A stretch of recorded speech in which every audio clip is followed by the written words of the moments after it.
فاذكروني أذكركم واشكروا لي ولا تكفرون.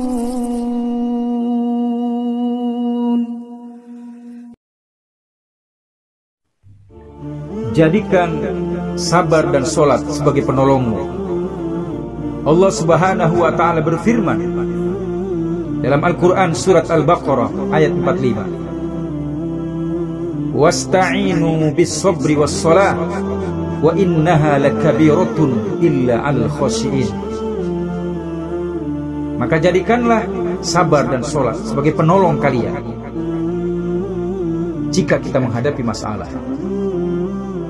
jika kita menghadapi kesulitan, galau, gundah gulana, musibah datang bertubi-tubi pada kita, pada diri kita dan keluarga kita, maka kuncinya adalah tunaikan sholat. Wa kana Nabi sallallahu alaihi wasallam idza hazzabahu amrun shalla. Rawahu Abu Dawud.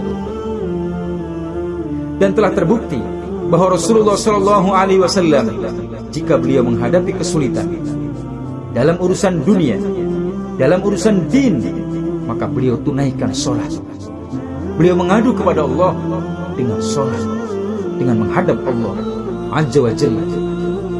Bahkan tidak hanya Rasulullah sallallahu alaihi wasallam, kullu anbiya, kulluhum, seluruh para nabi, mereka jika menghadapi kesulitan, kesusahan dalam urusan dunia, dalam urusan din, maka mereka menegakkan sholat. Adalah sahabat Ibnu Abbas radhiyallahu anhu. Satu hari dalam sebuah perjalanan menggunakan unta, maka di tengah jalan beliau mendengar berita bahwa putranya meninggal dunia. Maka dengan seketika beliau turun dari untanya, kemudian beliau sholat, mengadu pada Allah. Kemudian beliau mengucapkan kalimat inna lillahi wa inna ilaihi raji'un. Beliau tahu betul bahwa saat menghadapi kesulitan, kesusahan, musibah, sholat adalah kuncinya. Sholat adalah jalan keluarnya. Maka jamaah sekalian, jika antum menghadapi kesulitan dalam urusan ekonomi, sholat, menghadap Allah, mengadulah pada Allah. Banyak hutang, sholat. Skripsi ditolak, sholat. Anak-anak ini semua setoran juz 20, juz 21, belum setor, sulit, susah, sholat. Ya, sholat jangan ditinggal. Sholat adalah kunci kalian saat menghadapi kesulitan belajar di pondok ini. Hadirin jamaah sekalian, barakallahu fikum.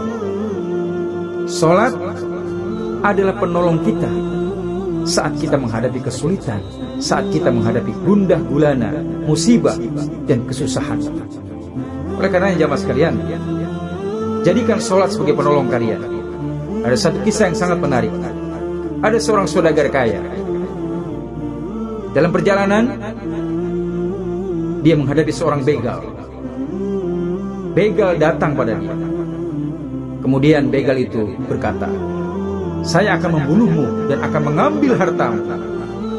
Maka kemudian saudagar ini berkata, kalau kamu ingin membunuhku, izinkan aku sholat. Maka saudagar kaya ini sholat.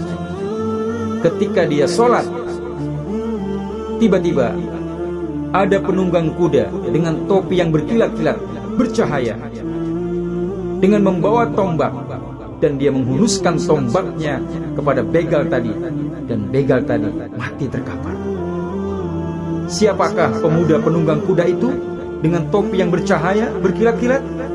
Ternyata dia adalah malaikat yang diutus Allah untuk menolong orang-orang yang sholat, yang mengadu kepada Allah Azza wa Jalla. Oleh karenanya jamaah sekalian, mari jadikan sabar dan sholat sebagai penolong kalian. Anda sulit, Anda kesusahan, Anda mendapatkan musibah, sholat, sholat, sholat, menghadap pada Allah, mengadulah kepada Allah, maka Allah akan memberikan pertolongan pada kita semua.